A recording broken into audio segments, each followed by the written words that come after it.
A partir de este momento, Radio Mundo propone La Hora Global. Desde el paralelo 35, un enfoque sobre los entretelones de la actualidad internacional. Conducción, Gustavo Calvo. Participan Leo Harari y Ricardo Barbosa. La Hora Global, otra forma de analizar el nuevo desorden mundial. Muy buenas tardes amigos, bienvenidos a este jueves 8 de mayo del año 2025. Bienvenidos a otro capítulo de La Hora Global.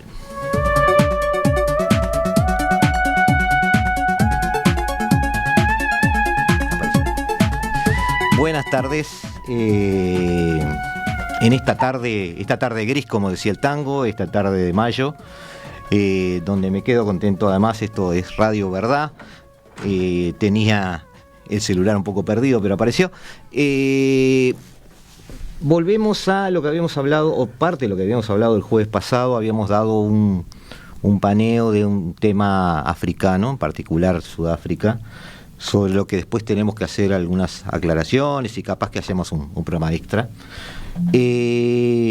Con Ricardo Barbosa, aquí tenemos presente aquí. Ricardo, antes que nada, ha sido elegido un papa.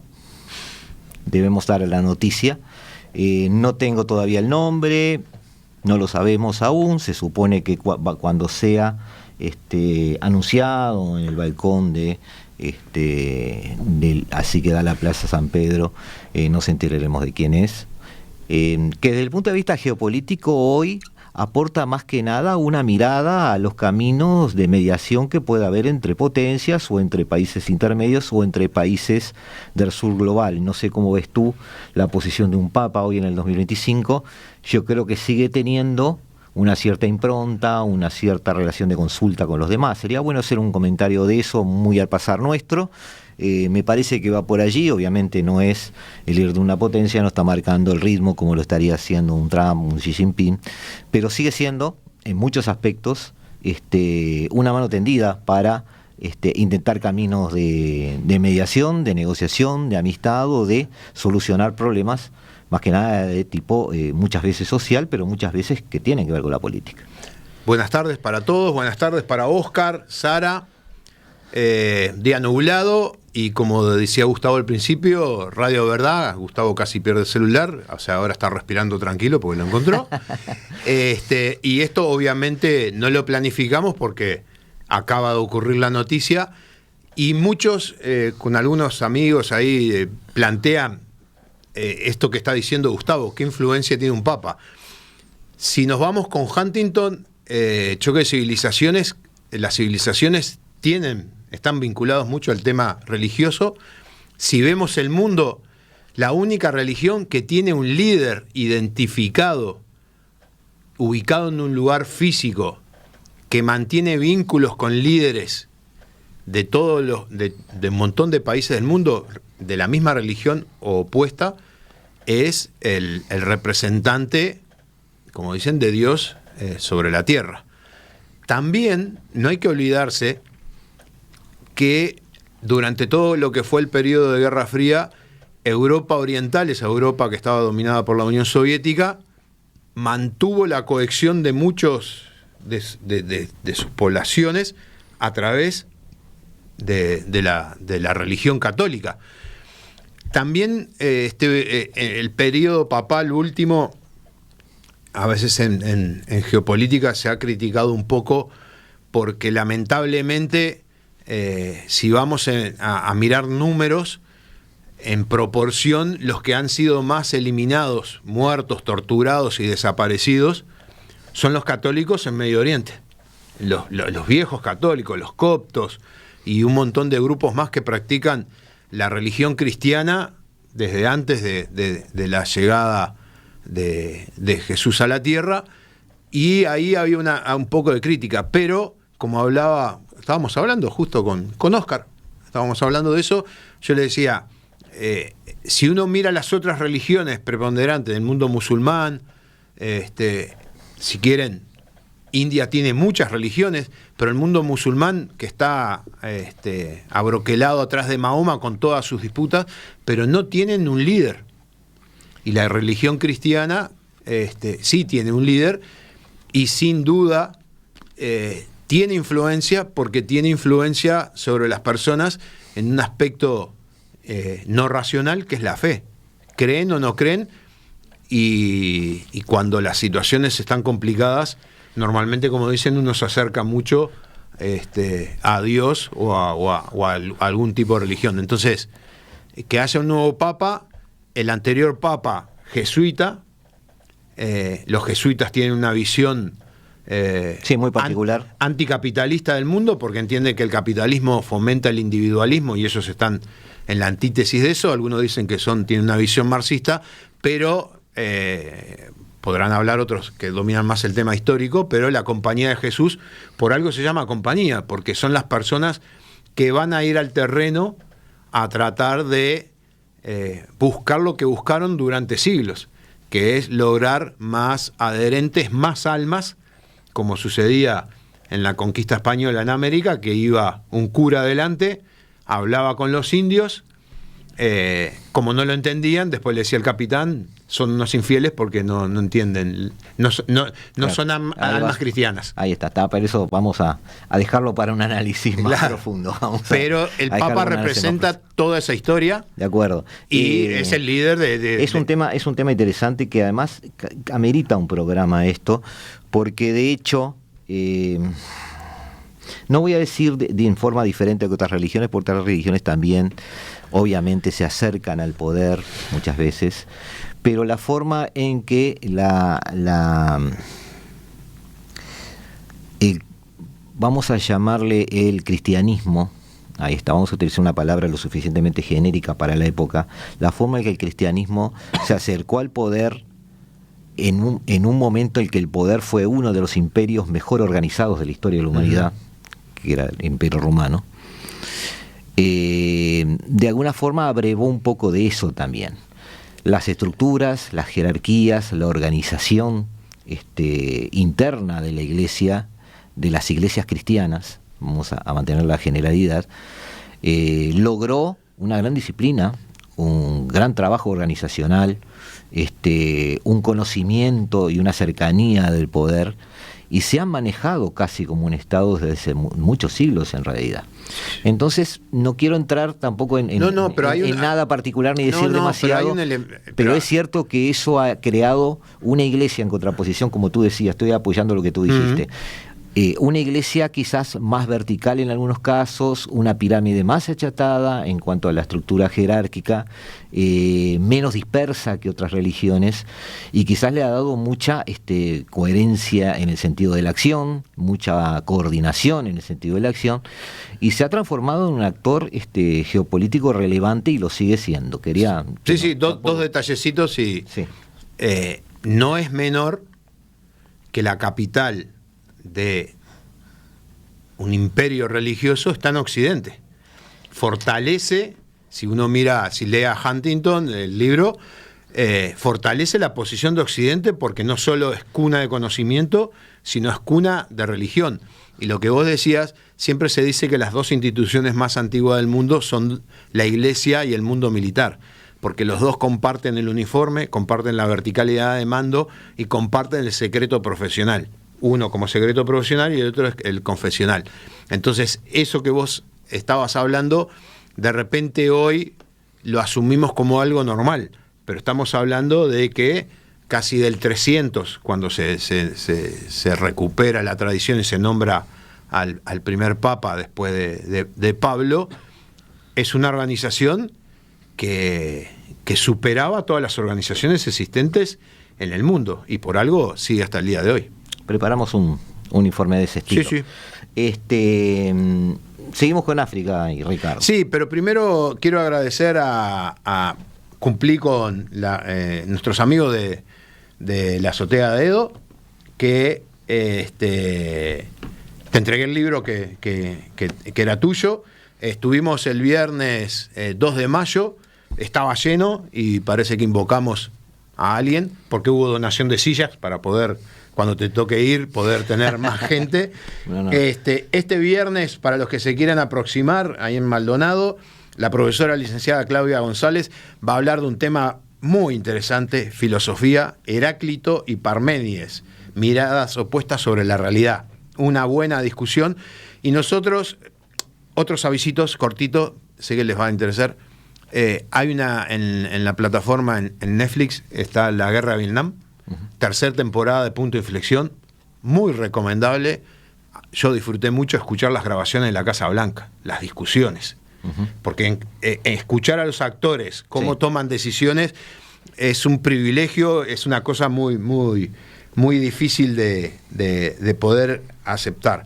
Se nos murió Joseph Nye en el día de ayer. Sí. Un gran teórico, pero además que marcó mucha tendencia dentro de una propia corriente, ¿no? Sí, sí.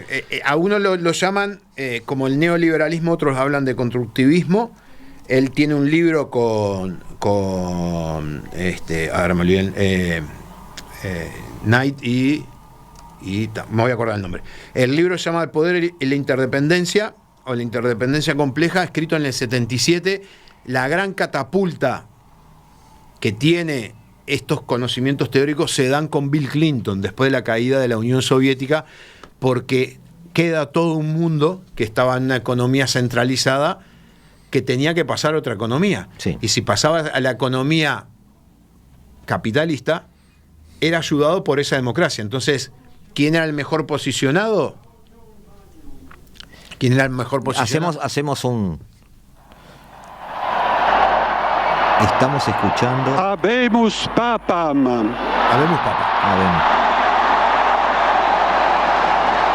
Gracias, Oscar. Muchas gracias, Oscar. Eminentissimum, ac reverendissimum Dominum, Dominum Robertum Franciscum, Sancte Romane Ecclesiae Cardinalem Prevost, qui sibi nomen imposuit Leonem XIV. León XIV es el nombre del nuevo Papa.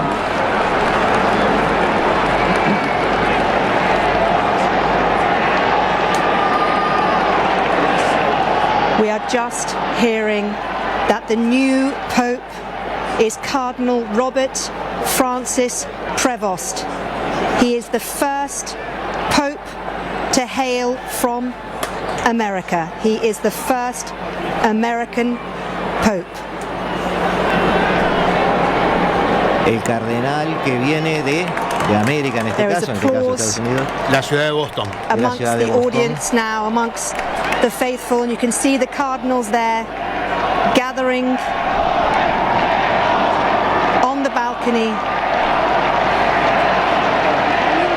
El imperio de Trump se extiende.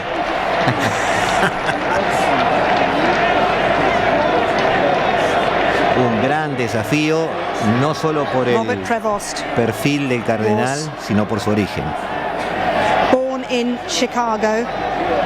He has lived in Peru though for many, many years, so he's also a naturalized Peruvian citizen.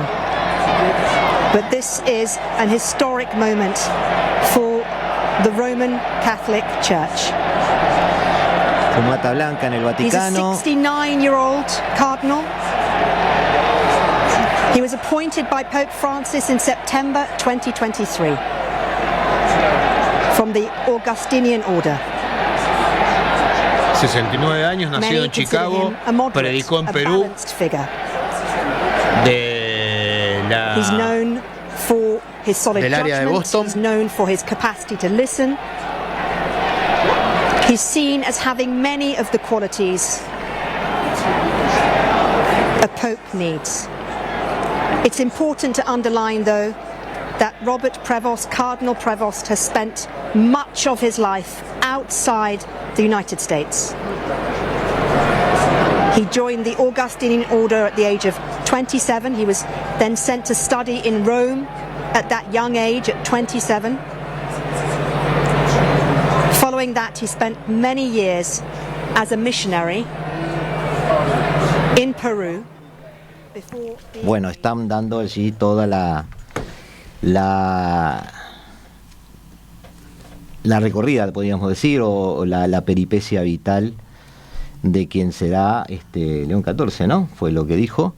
Y vamos a esperar ahora que salga allí al balcón y vamos a ver su saludo. Un actor geopolítico, como decíamos, Ricardo, alguien que en este caso además viene de otro continente, no es italiano, norteamericano, y que plantea para su gestión muchos desafíos, ¿no? Te decía, por su origen, va a jugar ese origen justamente hoy en que el mundo está repartiéndose nuevamente, por decirlo de alguna manera. Sí. Y viene de un lugar, Boston, que ha tenido en las últimas décadas varios problemas, la Iglesia Católica, con procesamientos, renuncias. O sea, han puesto en las últimas décadas poner la casa en orden en esa ciudad. La casualidad es que, como dije, Trump debe estar contento.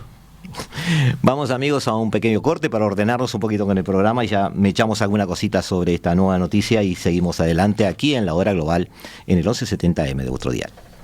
La Hora Global. Una mirada al nuevo desorden mundial. Estás escuchando La Hora Global. 60 minutos para analizar el nuevo desorden mundial. Seguimos, amigos, en la tarde de Radio Mundo, seguimos aquí en La Hora Global, mientras Robert Francis Prevost Martínez, ese es el nombre completo del cardenal estadounidense que ha sido elegido para suceder a Pedro, con el nombre de León XIV, 69 años, tiene una amplia trayectoria. Tiene una ascendencia, por su segundo apellido se nota, es una ascendencia española, fue misionero en Perú, era realmente improbable que fuera él, no estaba entre los candidatos más mencionados. Sí es cierto que tiene una impronta como la que hubiera quizás deseado Francisco desde el punto de vista de involucrarse con colectividades muy necesitadas, de estar trabajando muy activamente en proyectos sociales no teóricos sino prácticos, además manejando algunas misiones muy complicadas en territorio andino. Tiene una historia compleja en ese sentido. En el 2023 fue número cardenal y bueno, hoy es León XIV y está siendo presentado de esta manera ante los que están allí en la Plaza de San Pedro.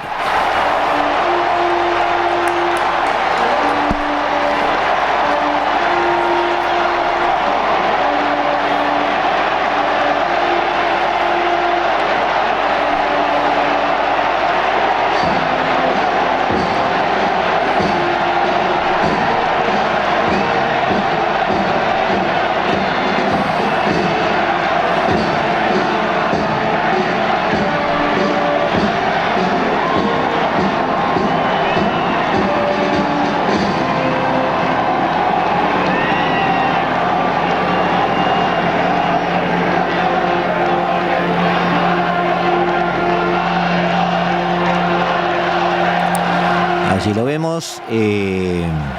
Prevost se había pronunciado también sobre algunos aspectos relacionados con el ministerio de Francisco.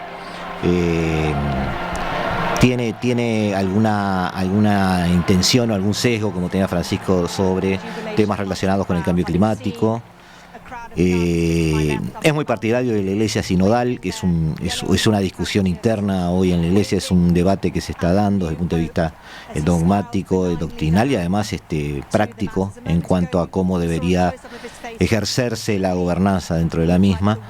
Y bueno, cabe esperar entonces, por lo menos en las intenciones y en el perfil inicial de este cardenal, ahora papa, una cierta continuidad, por lo menos en los puntos de vista o en las prioridades que la Iglesia va a ver por delante, siguiendo un poco la agenda de Francisco, es de suponer.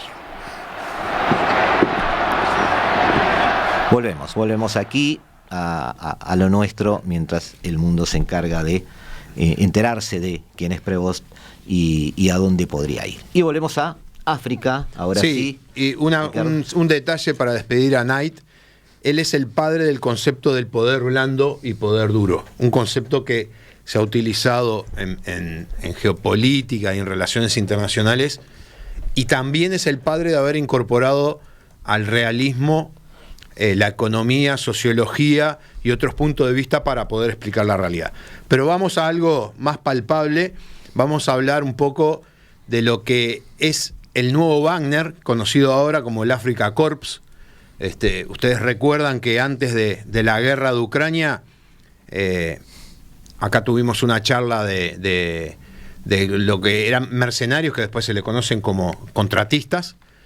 También estuvimos con la periodista Sasha Guess desde Sudáfrica hablando de esas temáticas. Y Wagner surgía como una empresa privada, primero con una rama, si ustedes quieren, de alta tecnología para crear bots, falsos perfiles y un montón de cosas, y después empezaron a trabajar también con militares de fuerzas especiales rusas.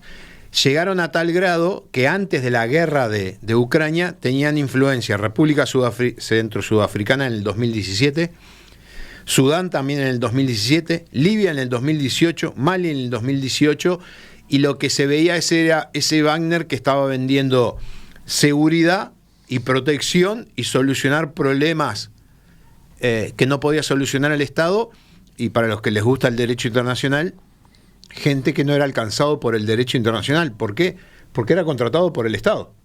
Entonces, si el Estado no le acusaba, podrían trasladar el problema al Estado, pero era una cosa muy complicada. Entonces, Sara, te voy a pedir la primera diapositiva, sí, porque como siempre hemos hablado acá, nadie se pelea por nada.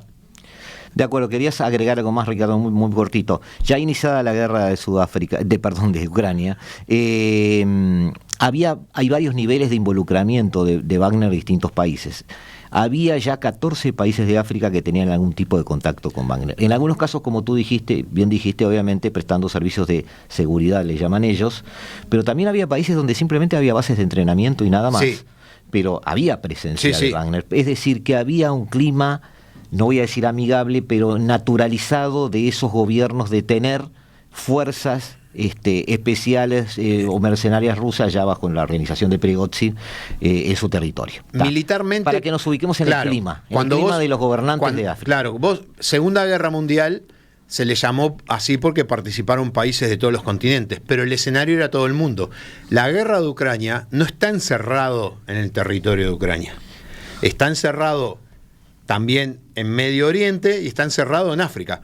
Entonces ahora la diapositiva que tenemos es una diapositiva que muestra parte de los recursos que tiene África. Por eso nadie se pelea por nada, porque estos servicios no son baratos, hay que pagarlos. Y a la derecha trajimos otra diapositiva que son las inversiones chinas en África. O sea, tiene un competidor dentro de África para poder lograr esa aproximación que en el año, y me adelanto un poquito, del año 2022 al 2023, para Rusia fueron casi 3.000 millones de dólares. Y los que siguieron el tema del Congo, cuando los rebeldes del M23 capturan el aeropuerto, capturan mucho material ruso que se está utilizando hoy en Ucrania. Entonces, dijiste competidor con China. ¿Lo ves como un competidor realmente? Te explico por qué. De los recursos, sí. Ahí está, te explico por qué la pregunta. Tomado yo como un ignorante de estos temas, sí, me daba la sensación de que muchos gobiernos de África, non santos, estaban recibiendo como una especie de oferta complementaria de los dos países. China con infraestructura y Rusia con seguridad.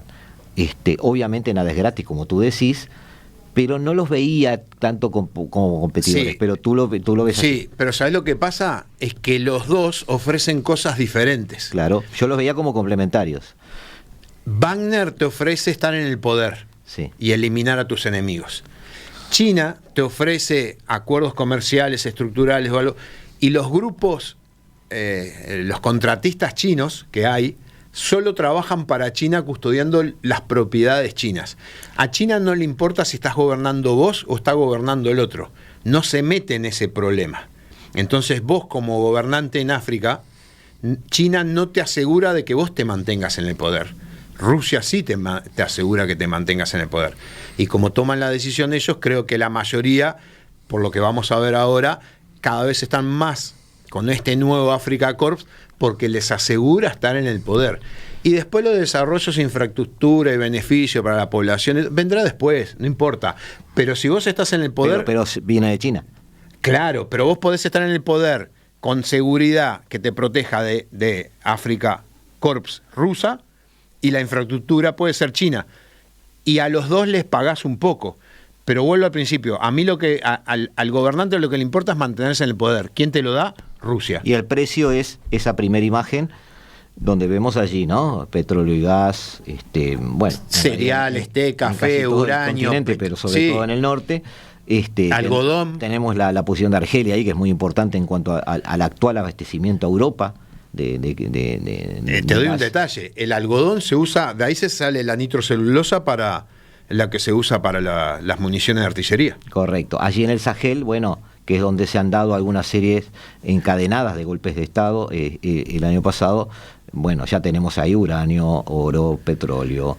El Sahel, que lo vamos a ver después más adelante, más oro, diamantes, es decir. Es la franja que Al-Qaeda, ISIS están tratando de cortar desde el Mar Rojo hasta el Atlántico. Justamente por eso mismo. Nada es gratis. Nada es gratis. Seguimos. Pasamos a la segunda, Sara, y ahí lo que vamos a ver en esta segunda diapositiva es una síntesis. La gran conferencia que se da antes de 2023, ya con plena guerra de Ucrania, donde ahí están todos los presidentes africanos. Si quieren buscar algo similar a esto, se tienen que remontar al año 2000, cuando China invitó no solo a los presidentes, sino a 30 integrantes de cada país a una reunión China-África, que se dio en el 2000, como decía, con delegaciones de 30 personas, y ahora la aproximación, como dice ahí, Rusia-África, donde vemos a Vladimir Putin en el medio de todos los presidentes, y acá congrega presidentes, lo que sería el África Blanca, que vos recién le referiste, del Sahel hacia el norte, y el África Negra del Sahel hacia el sur.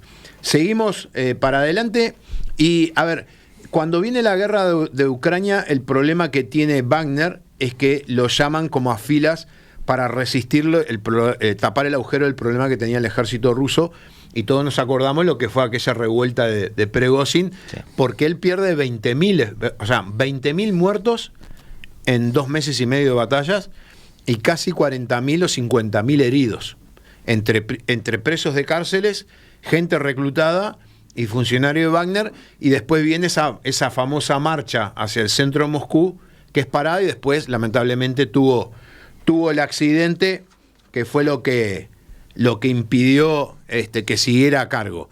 Pero si pasamos a la próxima, vamos a ver que hay bases militares en África, no solo de lo que ahora se va a llamar el Africa Corps. ¿Por qué cambia de nombre? Porque Wagner era una empresa privada. Ahora todos los que pertenecían a Wagner tienen contrato con el Ministerio de Defensa ruso. Sí, sí. Se arma un nuevo cuerpo. Luego de la caída de Prigozhin. Exacto. La rama informática sigue funcionando en San Petersburgo, y se ve que la pelea no era familiar, porque el hijo de Prigozhin, Pavel Prigozhin, es el líder que vuelve con el Africa Corps y empieza a vincularse con Mali y con la República Centro-Sudafricana, que ya habían tenido vínculos. Y la casualidad, o no la casualidad, es que está próximo a las bases que en ese momento había de Francia, de Estados Unidos, y ahí en el mapa aparecen bases británicas, pero no aparecen bases ni de España ni de Italia. Y hay bases alemanas. Que las hay. Que para muchos les llamará la atención, pero África, según Hans Schoffer, ese geopolítico alemán, el país referente, o la zona referente para África, iba a ser Europa, en especial en esa época Alemania. Entonces, como les decía, dentro de ese cinturón que vos hablaste del Sahel, teníamos bases alemanas, bases francesas, bases inglesas, bases norteamericanas, bases españolas, bases italianas, bases turcas y bases de Naciones Unidas en las misiones tanto del Congo como en Sudán. empieza a crecer la influencia de ¿cómo se llama? Del Africa Corps. En el 2023, Níger da un golpe de Estado, expulsa a Francia y expulsa a Estados Unidos. Expulsa a Francia en todo sentido, ¿no? Es decir, sí, desaparece. Estamos hablando de contratistas, estamos hablando de militares que tenían incluso alguna actividad allí, dando seguridad a la explotación de algunas minas. Estamos hablando de empresas que son expulsadas. Estamos hablando incluso de una base francesa que fue rodeada. No recuerdo bien si es en este país o en uno de los otros donde se dio el golpe, que fue rodeada hasta que finalmente tuvieron. Sí, pero quiero decir que cambió el clima en todo sentido, político, social, es decir, en ese sentido hubo una alineación. Pero cambió a tal grado, es que le dieron al Africa Corps las bases que pertenecían antes a Francia, Estados Unidos, Alemania, Italia, para que las ocuparan y las utilizaran. Todos estos países que mencionamos hoy están refugiados en Nigeria. Nigeria es el tercer país exportador de petróleo del mundo. Está dividido en dos, entre el mundo musulmán y el mundo católico. Fue la guerra de Biafra ahí. O sea, hoy Nigeria, para los países europeos, junto con Ghana, ex colonia británica, son los referentes dentro del continente africano para poder seguir funcionando. Entonces, Rusia, como hablábamos por la muerte de Knight, empezó dentro de África a ejercer lo que se llama el poder blando. ¿Qué quiere decir esto? Pasamos a la próxima diapositiva, Sara. Empieza a abrir lo que en Uruguay nosotros tenemos, que es la Casa Confucio. Ahí lo que estamos viendo como... China, ¿no? China. Uh-huh.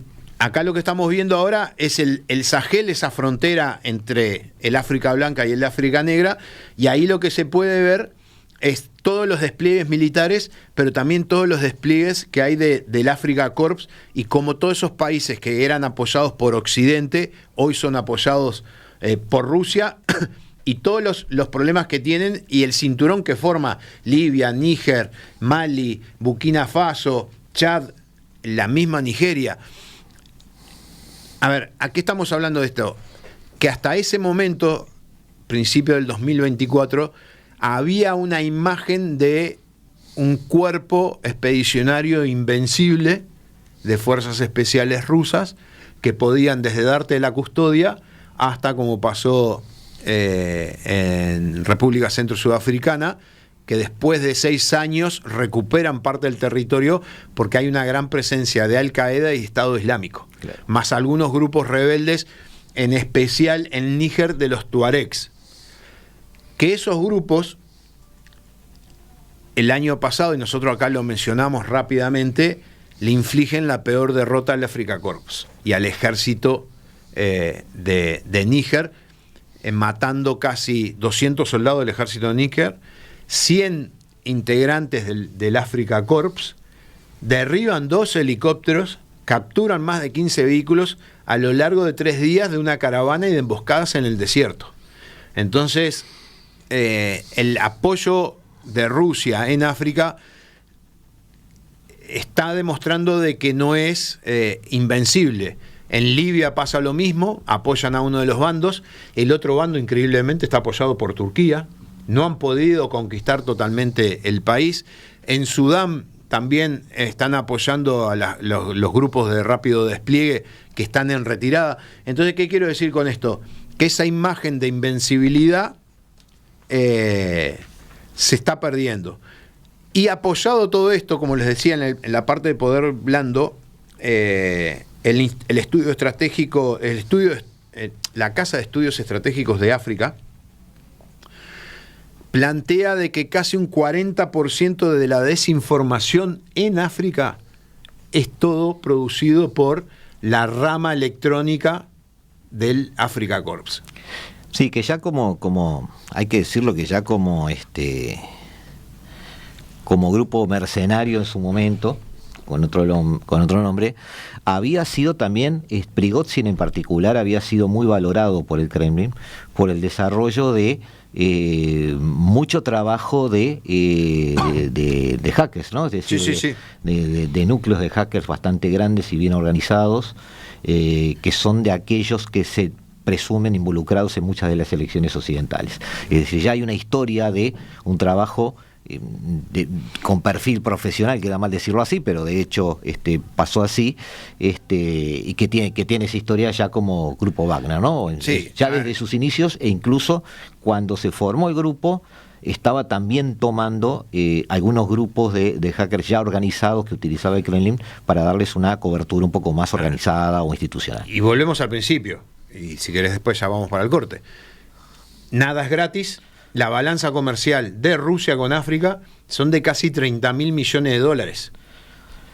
La mayoría en equipamiento militar. Sí. O sea, Rusia le vende 30.000 millones de dólares por año, le está vendiendo a toda África distintos equipamientos y asesoramientos. Ha habido también, hay que decirlo, un especial cuidado de los gobiernos africanos en los últimos 3 años en tener muy afinadas sus relaciones con Rusia, porque la guerra de Ucrania ha puesto en peligro en algún momento toda la provisión de granos, Sí. de la cual depende muchísimo Sí. África, y en la medida de que tanto Rusia como Ucrania están en el top 5 de los exportadores de trigo a nivel mundial, llegaba un momento en que para algunas comunidades de algunos de esos países, la vida y la muerte pasaba por qué barco pasaba por los Dardanelos o el Bósforo y Sí. podía salir al Mediterráneo. Sí. No estoy exagerando, realmente esa reunión que tú dijiste de Rusia-África fue un intento de canalizar ese tipo de relaciones, no vamos a llamarle diplomáticas, sino generar un estado de confianza en el sentido de decir que Rusia iba a seguir proveyendo de grano, y bueno, para todos los países africanos, no solo los de Sahel, incluso los que llevan adelante una democracia, para todos esos países se volvió muy prioritario tener una relación clara con Rusia. No estoy hablando ni de buena, ni de mala, ni de regular, sino una relación de cierta continuidad desde el punto de vista económico. Obviamente eso implica no alinearse, eso implica no tener una relación equidistante, no volverse tampoco antioccidental, Claro, pero lo importante es que no le cuestionan qué tipo de gobierno tiene cada país. Claro, entonces eso es interesante para ver, porque es interesante ver cómo las diplomacias de los países Ahora vamos a entrar en la parte diplomática en conjunto. se han adecuado un poco a ese momento. Ahora nos vamos, si Oscar nos permite, nos vamos a un corte. Ya volvemos, amigos, en 2 minutos estamos con ustedes aquí en la tarde de Radio Mundo, aquí en la Hora Global.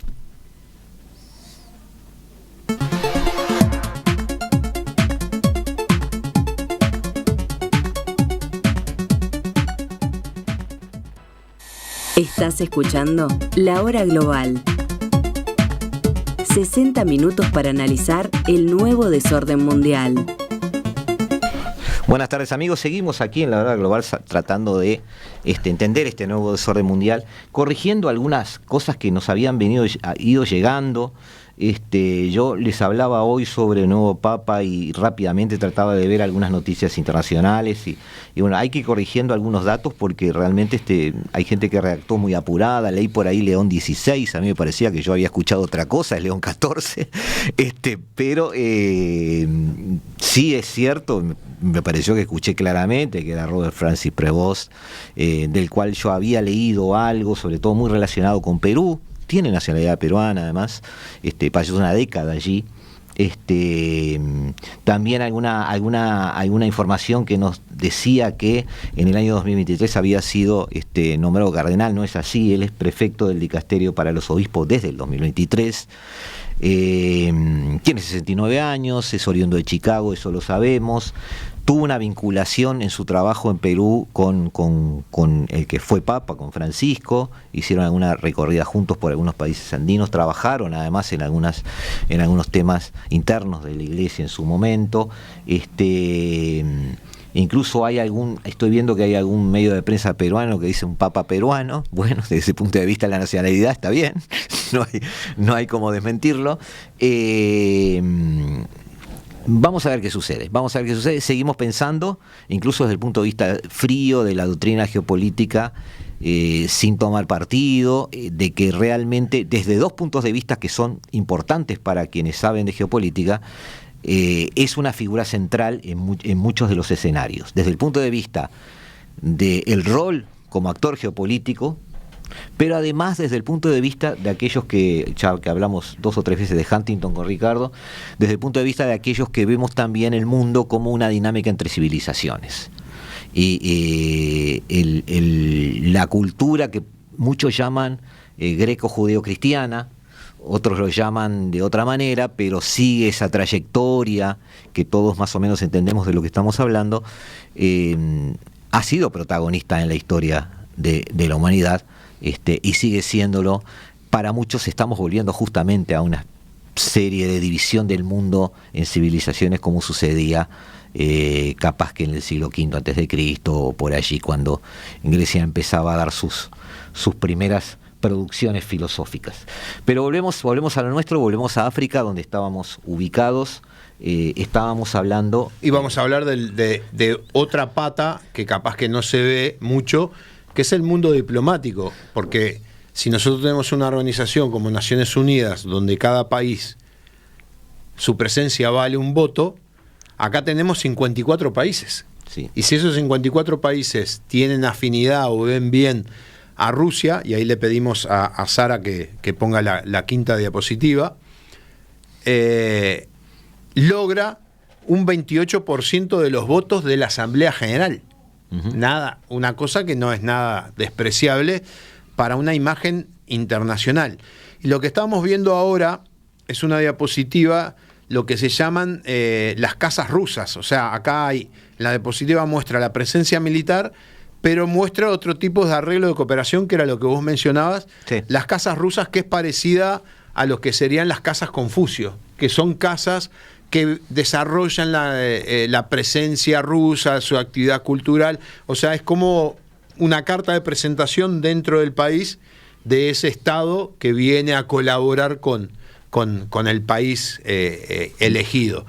Y prácticamente casi en el 80% de África hay casas rusas, donde la primer casa rusa la abrieron en Níger, uno de los lugartenientes de Prigozhin. Uh-huh. Entonces, si bien la cúpula de Wagner fue eliminada, pero parte de la estructura, comandada ahora por el hijo de Prigozhin, sigue funcionando.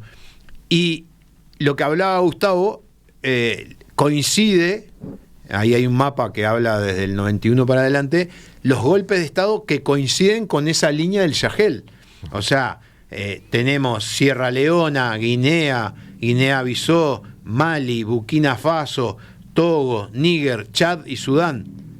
Burundi, que hay unos problemas, y todos estos países forman esa línea que es la línea divisoria entre el mundo musulmán, o sea, la África blanca, y la África negra. Y para la última diapositiva, para los que les guste un poco, como se dice, la militaria, ahí conseguimos algunos de los parches que se identifican a los militares, de qué unidades son. 4 parches que están en cirílico, que algunos lo tienen en inglés, ya con el nombre de Africa Corps, y la vieja calavera que usaba Wagner como símbolo principal, y a la izquierda lo que era la presencia de Wagner dentro de África, con estados donde hay desinformación en elecciones, o sea, la rama tecnológica, contratistas en activo, entrenamiento militar, que ahí estaba Congo, cuando fue sí. El tema de ahora con la milicia M23, y algunos países sin definir, pero que sin duda tienen una tendencia. ¿Qué es lo que pasa? Que Rusia le dijo a los africanos que iba a mandar 40.000 efectivos.